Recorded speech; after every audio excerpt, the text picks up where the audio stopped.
This is the one-page IEP, and it's all content-based for the teacher, and it includes the long-term goals, the short-term objectives, and an evaluation piece on one page.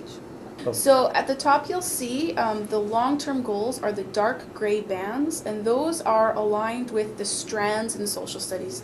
These strands are evident all the way from kindergarten to grade 12. They don't change. So it's very, very easy then to categorize the objectives underneath those big ideas or long-term goals, regardless of the level of the student. Those aren't purple, are they? Oh, they are. That's all better.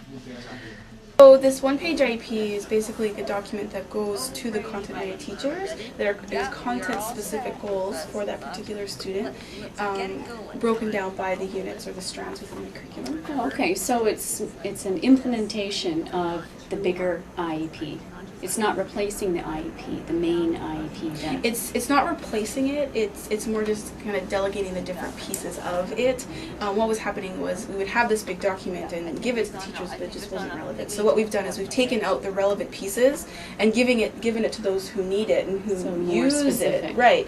But once all of those pieces come together, like with the student profile and with the content goals and the category goals, and then those like the literacy or numeracy goals, once it's all together, it is that document. The difference is it's just not in a file, or it's just not within one person anymore. Now it's people have their role and responsibility for each of the sections. And this is a document that you could use in all subject areas as long as the student is modified. As for this content-specific one, goals for the teacher, what the teacher would receive, it would be specific for the modified students.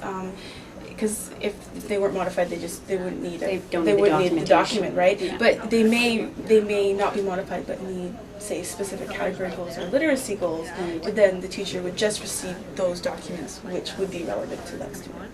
And to that specific subject area? Subject area, exactly.